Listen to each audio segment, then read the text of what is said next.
once again, we are back, everybody. We got an actual stacked show for you guys. There's quite a bit to cover in this show. Legitimate news from Fantastic Four to Superman to Captain America 4, a little Star Wars, and Marvel returning to San Diego Comic-Con. We're going to cover all that on the main show. And bonus topics coming to members will be developments on Green Lantern, the future of Black Panther, and a NAMOR standalone project. So those three will come out after the podcast has dropped. But, of course, we do have a big show ahead of us, which means we're going to waste some time not getting to the show and talking nonsense like I am right now. So I am, as always, your host, Armin. You guys can check me out at all the Linktree links. For those people that kept pressuring me to do more TikToks, I'm on it until I'm not. So if you like those TikToks, you can go follow me on there and be like, wow, he's actually committing to this. And then one day I'll just disappear for 6 weeks or so on that app, like I do every time. So thumbs up. But I am also joined by Mitch. Yeah, hey, you can follow me on the Mitch692 channel. I don't know why I said my name that weird. But yeah, Pro and Noob out this week. Or the next one coming out, I should say. Jared snapped again. He thinks he understands what's going on, but he doesn't. And, He doesn't. Yeah, also did a little Final Fantasy 16 anniversary review, so that's up now. If you want to check that out. And all the links in the link tree and stuff. It's all there. That's where people can find them. And Tristan, where can people find you while you're here? My own YouTube channel. It's right there. J Chance in the link tree. I have a review already out a little bit early. I also got a Lost Media video that's lined up to come out in a couple days. So nice. Look forward to that. Sweet. You guys can also check out the community tab where all these videos pop up, and they just cycle through pretty much one a night. I try to get it out there. I toss in some of Jared's Star Wars stuff because he's kind of like a member of this without officially being there. So all he ever does is Star Wars for the most part. Yep. Star Wars and Alex Jones. What a mixture, huh? It's been a while since I saw any Alex Jones, but due to circumstances, if you've known, there's probably a reason why. So yeah. No, he's still hard on the Jones. He's. I'm excited for Band TV to officially start the Alex Jones Dr. Disrespect collab. That's gonna be great. Oh God! They're both gonna have to run to the same service. Yeah. What a week it's been. But look, we can't waste too much time again. We got a full show ahead of us, so we're just gonna get straight to that now that the intro is out, and we got a lot to talk about. So let's talk about the Fantastic Four, because we got a pretty major update considering it's from Kevin Feige, and yeah, kind of unprecedented. Marvel. I don't think he's ever done something like this. No, you know what this shows me? The moment Kevin Feige Shambles. Honestly, kind of. Like, they gotta be forward-facing and stop the whole Marvel secrecy. I think they realized... Yeah. And again, we're going to talk about something else in this show. Yeah, multiple things. It's back to the old way, I think. I guess everyone just dunking on them for Blade. He finally got fed up with it and tried to get ahead with Fantastic Four. Yeah. Yeah. I think it also shows that it's a case of not everything has to be super-duper secret. Yeah. It's a Fantastic Four movie. Like, come on, like, everyone knows where it's leading to. Like, just you haven't got a bold-faced lie about it. Yeah, I love how he was trying to be like humble. He's like, well, very intelligent people spotted something in a poster. You mean the thing that's so prevalent? Ray Charles saw it, Kevin. Yeah, but you're forgetting that media literacy is dead. That is true. That is true. Well, that is because like people it could be one of like the facts that or like kind of technically hidden things that's like sitting right in front of your face, and people will go out of left field saying maybe this will happen, and like spoken like someone who's not media illiterate. Yeah. For the media illiterate, it's just can't read media. It's honestly like him coming out there and being like, hey, look, it's a multiverse film. Yes, here's kind of like what we're doing, what the direction is. While it does seem a little weird, I think that it's the best part for them to do that, especially ahead of leaks and everything. Like, if you get ahead of these things, they don't make as much of a well, they still make an impact on the internet and the leaks, but they're not so prevalent, right? Like, No, like, oh, we already know this. Okay, cool. Like, it also helps, right, that the rumors of it being in the 60s or a different multiverse are so old that El Mayimbe is claiming that he scooped it, right? You know, it's just one of those, like, cool. Like, everyone's kind of already clocked that was going to be the case, bro, in or assumed. I was gonna say in 2068, El Mayimbe is gonna crawl out of his grave to claim victory on World War Hulk. Okay, so like, this is not that much of a stretch. That's just going to be in his tombstone. He hasn't got to crawl out of it. It's just going to be in his tombstone. Predicted it, World War Hulk. Oh man, it's like just kind of having Marvel Studios do this. Again, it is a little weird. It's unexpected, but I welcome it for a change where, like, they've got to have realized that pretty much trying to say, you're dumb, we're not shooting Black Widow while we are, and there's photos of Taskmaster, probably didn't help anything, you know? And same with Spider-Man. They're like, we don't know what you're talking about. What do you mean we're shooting Spider-Man? Dude, we see a car hanging off of a blue bridge in Atlanta, and there's Peter on it. We know what's happening. Like, also, I think if you're trying to win people back, being like, "Hey, here's the thing," we're telling you nothing about it, isn't the right strategy. Yeah. Yep. So it's like, hey, here's the premise. Not even the premise. Here's the setting. Well, we can tell you that. It reminds me of back when they announced the first phase. You know, after they announced Iron Man 2, they're like, Captain America, it's a World War II film, and we're gonna focus on the Red Skull. Like, they laid out what the film was. Same with Thor. And it's like, I like that approach because, again, the whole Marvel secrecy, it's gone too far. Like, it's... Yeah, and you can understand it for like Endgame and stuff, like towards the end, because you want to keep your big like crescendo, right, 10-year run ending a secret and a surprise for everyone. But if you're semi-starting again, you have to yourself start again. And also, like, they didn't talk about Silver Surfer Galactus in this, but he doesn't have to because, you know, sprinkle out a little at a time, right? And it tells you like everyone going off about how they're, you know, Surfer's woke. Right, like it's not even the 616 Surfer or Galactus, so you know, chill your beans, right? Like, it's fine. They might jump forward. I would be surprised if they don't, right? Yeah. But it's a chance they might not, and there's a chance that they can be someone completely different. Even so, like if they do jump forward, there's still going to be two of them. Agreed. Yeah, right? Like, it's all going to be fine. Agreed. So we're not going to spend too much more time on this because we're going to have more news soon because more Fantastic Four is coming soon. But aren't they starting the August? Yeah, they're starting literally the weekend as San Diego Comic-Con starts. So oh wow, yeah, it's literally right around the corner. So we'll definitely talk more about that. But now we're going to jump on to. I was gonna say they say they're starting, but then yeah, until the cameras roll, take that with a grain of, because how many times has Blade about to start? We're about to yeah. But hey, something that has started and is progressing very well by all accounts, Superman, because set photos have hit.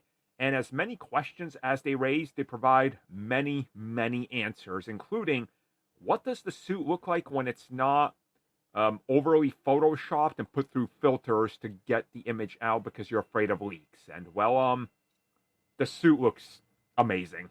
I absolutely love it. If I see one more month, right, I'm gonna say, sorry, YouTube, one more person go on about how an on-set suit is baggy. And how they don't like one wrinkle or crease at an elbow, I am gonna punch someone. Like, we are back to, oh my god, why is Ultron wearing a puffer jacket on set? 100%.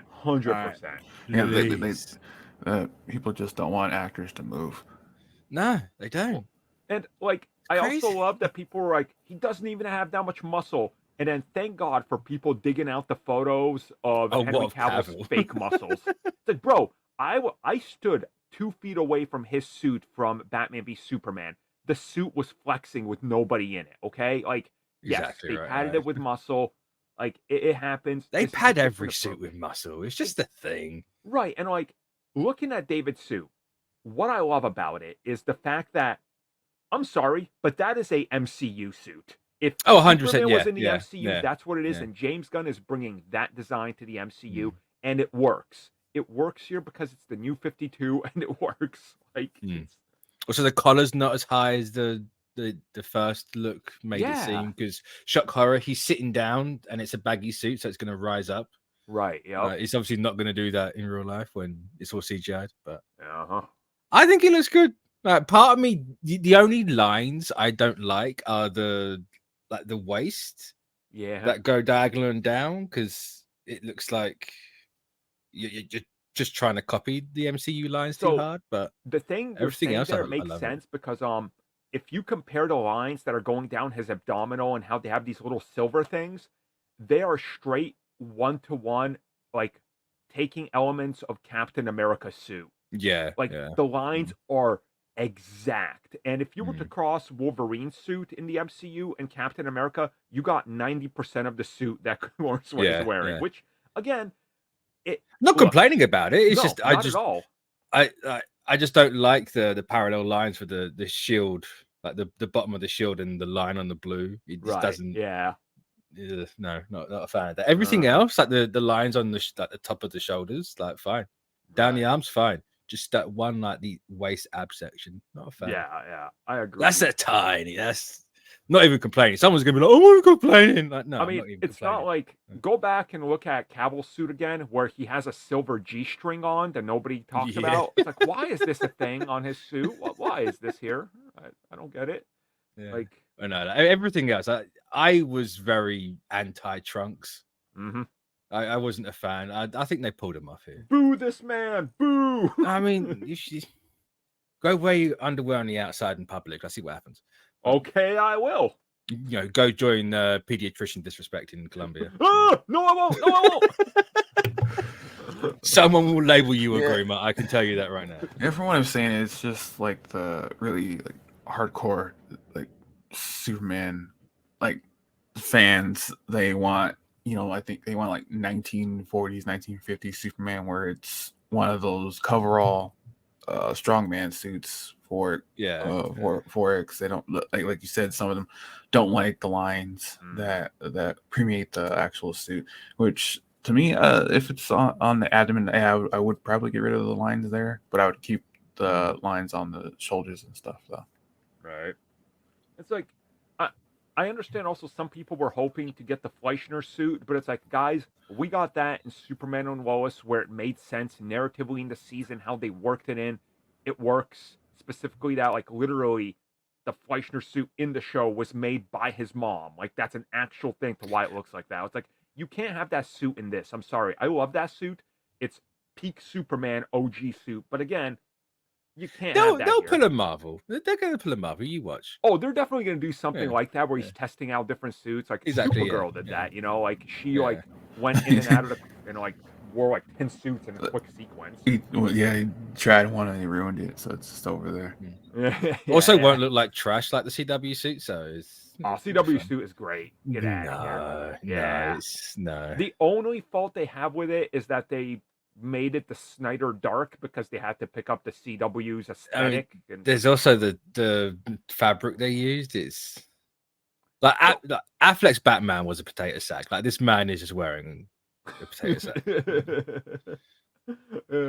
It does look a little weird in some angles, and then some shots you're like, yep, it's good. All it's angles. Good. It's bad. Nah, it's good. It's horrendous. It's the same as okay. It's not as poofy as Homelander and what's his name, Shazam, because the Shazam suit might be the worst. That is 100%. Yeah. Like, Zachary Levi's neck wasn't even thick, and they were trying to simulate a neck muscle. So you're like, what is happening here? Like, what is going on with this suit? You know when you just swap heads on toys. You got your DC head on a Marvel figure. It just looks off because they're scaled to 7-inch, not 6. Oh man. Yep. So, I suppose that's it for a little bit of the Superman talk because there's been so much stuff. What else can we say? Like, there's one more thing, but it's like certain. Are you gonna talk about how political Mr. Terrific's hair is? That's what I was referring to. When I heard that, I was like, what? Political. was like, His so hair it's- is woke, guys. And I was like, it's like, you don't want Mr. Terrific in the movie because he's really good. And then, like, no one talks about the first Mr. Terrific. It's always the second one. Yeah. Yeah, he was. I didn't even know there was more than one. Yeah. The first one Didn't was even know. white when he was born, so they made a new one, and he's the one That makes sense why the hair's political. Yeah. Yeah. I get it now. Yeah. Excuse me while I go rally about that in London somewhere. Okay, for a second, I do want to also extend this conversation. The villain looks one of the villains, possibly Ulysses, but also maybe Ultraman or maybe I don't believe that's Ultraman for a start. same. I'm going with Ulysses, but You know, where's the silver? Where's the red? The big eyes. yeah, they Wrong could be, Ultraman joke, everyone. could be doing again. Superman and Lois did this where they're leading you to believe it's Doomsday in a suit, and then there's a twist, but then this twist comes Possibly, back, yeah. and you're like, so it could be one of these things where, again, James Gunn has learned from Marvel Studios, amalgamate characters, use pieces, and twist the story and history. So if they're kind of maybe merging a Doomsday, Ulysses, Ultraman, I'm cool with that. Like, I don't want them to jump to Doomsday straight away. same, yeah. Okay, so looking it up, the original Mr. Terrific was Terry Sloan. Yes. Caucasian millionaire, but I guess the reason why he didn't catch on was he was just basically another Batman, and he died in 1979 in the Justice Society story. Oh, Shame. Well, the second one, he's a genius. He invented various things, and that's why he's been around for a lot longer. Yep. So, I mean, Also, I tell you what, if they don't make that jacket, they're losing out on money. yeah. So many people are going to buy that jacket if they put it out there. Yeah, it's going to be interesting to see just how they market this, because obviously they got some time. So, like, the marketing's going to be on point, I assume, to also get merchandise out, because hey, it's a Superman reboot, right? Let's hit everything at once. So I think it'll go good for them. So I'm excited for it. I think it's looking good. It is. Good. It's looking real good. Let's hope it sticks the landing. They also pulled something off which I don't think I've ever thought was possible. At least for me, that's the S on the cape. I've always hated that. For some reason, always hated it. Couldn't tell you why. Always hated it. Seeing it here, it's like, you know what? It works. I've always been a fan of that, but again, and I never thought it could work. So I'm glad. I think it's because I don't get what it's there for. Yeah. Yep. Like, it's why is it on that? Well, obviously, so you can tell it's him, but like, why? Like, you know, it's him because of the cape, right? But no, I'm liking it here. They're doing good. It's looking nice. And there's also, quickly just to point out, there's some rumors Supergirl might appear in this. Look, she's been cast for a while. She's definitely appearing. I was gonna say she's in it. Yeah. So, she's probably the post-credit scene, but she's in it. Exactly. So there we go, guys. A little Superman talk, but boy, now we got to talk about the disaster that is the Captain America 4 budget. Shock. Reshoots cost money, right? So $350 to $375 million. Is this coming from anyone other than a random Twitter account? So is what I want to know. I've seen it shared by a couple of, the people that are like insiders being like, it's true, the budget is high. But again, the original budget was reportedly $250 million before 3 sets of reshoots. So very, very likely this is all true. And remember, the first set of reshoots essentially reshot the entire film. They were there for like 5 months. So it's one of those where it's not really it's not really news. Yeah, it's like cool. Yeah, reshoots cost money. If they we know that the first lot were silly long, and then they did another semi-long load of reshoots. It's obviously all going to add up. The only thing here that I really want to know is how accurate is this number? Yeah, because I'm going to assume this account pulled it out of his ass. Like I'm going to just assume straight up 350 is probably on the money, considering like the Marvels was up there. Yeah, part of me wants to say it's going to be higher though. Right? If you've done reshoots that are essentially the length of a film shoot, obviously it's not going to cost exactly the same because you haven't got to rebuild a bunch of stuff. Right. It's surely it's got to be closer to 1-for-1 than that.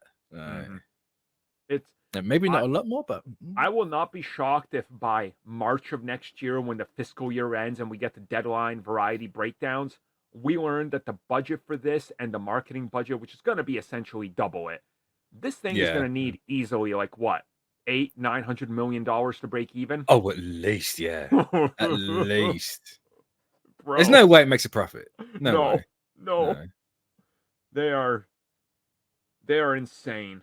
This is why Feige's come back to Comic-Con, right? He's going to sit down there. He's going to roll out the scroll of what they've spent on, like the actual movie receipt and the invoices, right down the middle of Hall H. Now, Iger, these are as good as money. They're IOUs.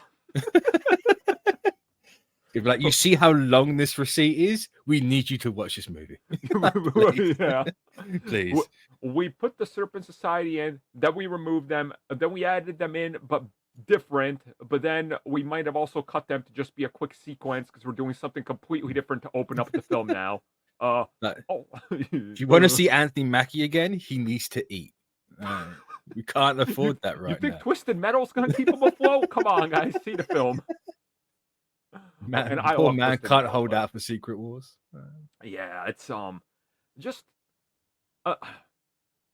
this film. I kind of understand why this film is having so much trouble, and they're like, let's not go through this with Blade, but also Blade is its own problem that we've covered and chronicled every week now for like a year straight. So I can't wait to never see that movie.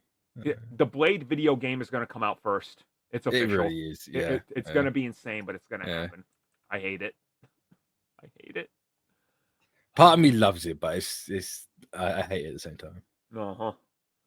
So, man, if Captain America, let's say, legitimately, it's going to need 800 to 900 million to break even. They better hope that Red Hulk sells as much as Hulk fanboys claim Hulk sells. Oh, yeah. Like, but the excuse is going to be they nerfed Red Hulk. I don't want pussy Red Hulk. Yeah. That's going to be the excuse. He's a wuss now. No, he's not as powerful as he should. Yeah, it's going to be something. It's going to be something, and there's always an excuse. Always an excuse. It's going to happen. So, any closing thoughts on Captain America before we move on? Because what else is there? Mackie is done dirty. Yeah. This movie proves that if you go woke, you go broke. Oh, man. They got the DEI Captain America. They spent so much money. They're broke. Marvel done for. And there's going to be this angle on this that's like, I would watch this film. It was the Captain America I agree with, the one from the TV series, John Walker. It's like, of course you do. You're going to have that Grums guy being like, well, we misled. This is a Captain America movie, not a Sam Wilson movie. I thought you were going to go with Bucky Barnes. Oh, yeah. No, I didn't even think of that because who gives a fuck? Yeah. Because that's like without John, it's like Bucky deserves it. He should have been it. And I'm like, it's been like only Americans would want a terrorist to be Captain America. And it's like Bucky's like been established that he does not want to be Captain America. Yeah. So, because despite being a terrorist, Bucky's smart. We'll see. I suppose.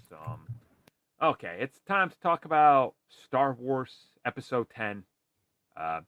We're hearing production is set to start in September in Pinewood Studios, which, I mean, Pinewood is literally where they shoot Star Wars, so yeah. They Star Wars shooting in London or in Pinewood in England? I am shocked, exactly. And does this confirm it's Episode 10? I think it does. Yeah. I mean, yeah. Notice how nothing else is shot in Pinewood since the sequels? Right, and this is where they're spending all the big stuff. Like, it's here it works. It makes sense. We're hearing, again, older Rey. She's going to have 2 potential Padawans, obviously younger than her. So,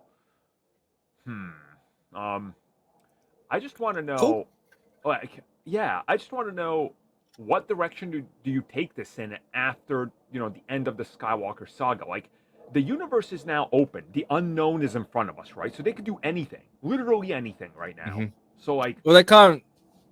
You can't do what I would have done, but they're doing that for Ahsoka season 2, right? So, hmm like, you can't play back with the I can never remember that trio's name. oh, yeah. The Yeah. son and the daughter and all that. Like Yeah. those three. Right.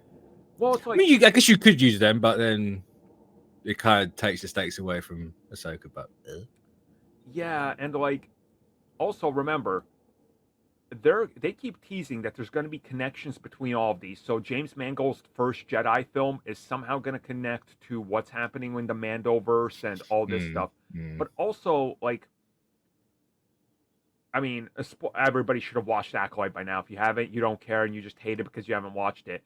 The ending of the last episode, where the stranger like goes to May or Osha in this instance, and like they play Kylo Ren's music, so clearly setting up a little bit more there. Like, I definitely feel like they're trying to Marvelify everything now, and like the Rey stuff is going to kind of introduce concepts that's introduced in all of these, and okay, here you go, clean slate to the next however long time span we have. Which, to me, I like that they're kind of bringing it all in and not making it like post that, like make it make sense. So there's some payoff in all of these, like I say what they're gonna do is Mangold's that first Jedi movie is gonna have retconned the Force entirely. Yeah.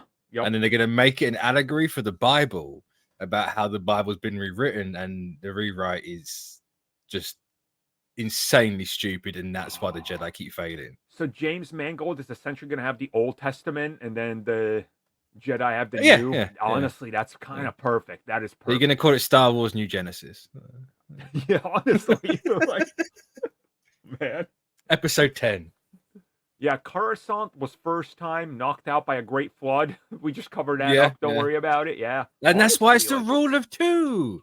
It's because the Sith went on to battle. And like you can then play that off with Rey going back to the first Jedi Temple, finding the original writing, trying to form the Jedi in the original text. Like they, because you know how the Jedi Temple in Coruscant's built on top of a Sith one. Right. We're gonna find out the Sith one's built on top of a Jedi one. Exactly. Yeah. The Force is literally a pyramid scheme, and that's what she's gonna find out. Mitch, it's like poetry. It rhymes. Right? George Lucas was right. My God. I'm saying all this is a joke. The more I joke about it, the more I'm convinced. You know what? I actually kind of want all this. No, they need to do something a little wild and crazy like that to shake up a little bit more. It's like, you know what? I'll take it. I'll take all. If you want to go in your own direction, like here, we're gonna slight time jump into the near future and then throw everything on its head. Yeah. So, yeah. I mean, I'm excited. It's more Star Wars. I'll take it. I want to see what they have. Same. Like, especially with new concepts and kind of being freed of Luke, Leia, and all that stuff. They don't have to deal with those characters anymore. I mean, you say that you know full well one of the if she has at least two Padawans, one's going to be called Mara, one's going to be called Luke. Oh, I'm going to do that. Yeah, you're probably right. Guess which one's going to turn to the dark side? Yep. Well, there's that. So a little Star Wars talk this week. Hopefully you guys enjoyed a little episode 10 update. And our final topic now, we got to talk about Kevin Feige crawling back to Hall H. Man, what a scumbag. How depressed. I mean, how desperate can you be? So more like San Diego Comic-Con needs it. Yeah. And there is that as well, yeah. I think they need each other at this point. It was like a mutual, we gotta. It's like two homeless people needing each other for warmth. Yeah, the only thing is to me is like I don't know why people like glorify Hall H, because I've been to Hall H and it's just like regular old convention in the hall, and it's kind of stinky and smells like ass swamp. Pretty much because IGN owns Hall H, so they want it to be like if it's in Hall H, it's prestige, It's like yeah. Because like it's just like one big like usually they just have like a roundabout just depending on if they're gonna have like some on stage thing, and it's you're just either standing or sitting, and it's not really like very comfortable either. Because I think San Diego's convention is like technically kind of old at this point. Because I think like a couple years back they were trying to do some renovations to make it a little bit bigger to have the amount of people that supposedly go there every year for that. Don't know about the past couple of years because of how DC and Marvel have chosen to skip that and try to do their own thing with also streaming. COVID. Yeah, that too. That was kind of like, Sony used it for E3. COVID was like their final excuse to ditch it. Like Marvel and DC kind of used that because DC was like, we got Fandom, and Marvel was like, we got D23. So it's like, okay, Because that stuff's expensive. Oh, How they're charging stuff. Yeah. And, coming to San Diego Comic-Con 5 years after they did it last, and it's the same deal, I feel like. God, has it been 5 years? It has. Right? Jesus. I definitely feel like they're going to do the same thing. They're going to reveal, like, half a slate, and we're going to be like, bro, that's like 10 projects. 3 weeks go by, D23, they're like, and here's the other half a slate. We're all like, Jesus, like, what are you doing again? Like... I really hope that's not the case. I think if they're smart, they reorganize some stuff. He's just openly honest about what's not gonna happen. Yeah, because we know stuff's gonna get cancelled because Iger, right?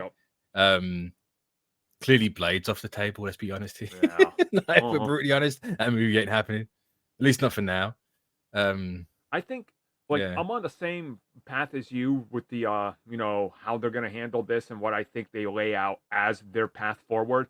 I think they use San Diego Comic-Con to make 1 or 2 announcements. Yeah, I think you set the record straight. Like, give people a bit of honesty. I think that'll go down really well. Yeah. End it with X-Men. Yeah, exactly. Yep. Just exactly. at least be like, look, we're planning. The plan is, I'm not saying it's going to be out by now. The plan is 27. Like, they're going to be in time for Secret Wars or whatever. Right. The exact way they ended 2019, where they mentioned Fantastic Four is now in development to toss up the logo. But before that, before you get to that point, all the projects we know, hey, it's like, hey guys, we shot Ironheart 3 years ago. Here's its release date. Okay, like, what's the actress's name? Is it Dominique Thorne? Yeah, like we know she's going to be slightly older. Bear with us. She's now 42, and we started shooting this when she was 18. Enjoy it. Cool. I'm excited. We're doing old lady Ironheart. Also, are they ever going to mention Armor Wars? Oh, they need to. They need to. This is how you screw up a movie correctly. I forgot about Armor Wars. Yep. And that was like the one I was excited. I'm going to stop being excited for these movies and stuff because I get excited, something goes wrong. Someone's going to ask that question. He saw Armor. What now? Yeah. It's true. Yeah. And he's going to be like, oh, yeah, done. And he's going to run out of stage. It's like, good news. I'm not the leading character of this movie anymore for whatever bullcrap reason. Yeah. And he's going to run off stage again. It'll be like, I think this return to form to San Diego, it's got to be a welcome back to in-person events with Marvel. Hey, we're back. We want to make some announcements. I honestly wouldn't be surprised if San Diego, they announce the title of Avengers 5. Yeah, because no longer Kang Dynasty. I forgot about that as well. I think name and villain, right? Like, what's actually happening there? The trailer to what that needs to be is Avengers, the Kang Dynasty logo pops up, right? Suddenly the logo morphs, transforms into silver, and then we get James Spader as Ultron Supreme. Oh, you know that's really funny. You did that. My brain went like, reveal it the same way you revealed Age of Ultron. Yep. Where you have it like spinning around, and then it's actually Ultron's face. That's what I need. Like, be like, hey guys, we're taking a different step. If you've watched What If, we're actually gonna make good on delivering what we said. It's important. Here's Ultron Supreme. He's ruling all the multiverses, trying to conquer them. But that's not Ultron. That's Vision. Yeah. Well, yeah. Vision, Ultron Supreme. There you go. And then you tie that in with Vision's redemption arc from White Vision to, getting his normal persona getting his back. color back. Yeah. Are you saying that White Vision needs to be redeemed because he's white? Oh! Backpedal, hold up. Sorry, he's not a DEI Vision. God. Yeah, I want Rainbow Vision to be woke. It's all that matte coloring. Someone's going to take that seriously, and I love it. Oh, yeah, it's going to happen. Which, again, sure, I'll take Rainbow Vision. That'd be kind of cool. That'd be a cool design. I won't lie. I mean, he essentially was a rainbow, right? He was red, he was green, he was yellow. Oh, that's true. So he was an exhaust. His colors were the Jamaican flag. Now you say it, yeah, they were. That. Oh. That's why he was visual, and I get it now. Is he gonna come back with like a do-rag talking Jamaican? Is that what you're saying? Ricardo's finally gonna get everything he wants. Yeah. I love it. He's got a turtleneck and a chain. I bring that name back. Love it. That's great. That is absolutely great. Yeah. So, any closing thoughts on Marvel returning to SDCC? I am interested to see how they actually handle it. Yeah. I think if they come out here and just announce a ton of new stuff, it's in bad faith. They're taking people for idiots. They're not treating it seriously. Like you say that, but there's gonna be tens of thousands of people lined up out the door in like 100-degree weather, waiting to get back in. Yeah, but that's their misfortune, right? That is. Yeah, well. Yeah. What if this is like the first time Hall H is like half empty for Marvel? It won't be. It won't. I know it won't be, but like, what? I mean, if it is Shambles, it's like true, yeah.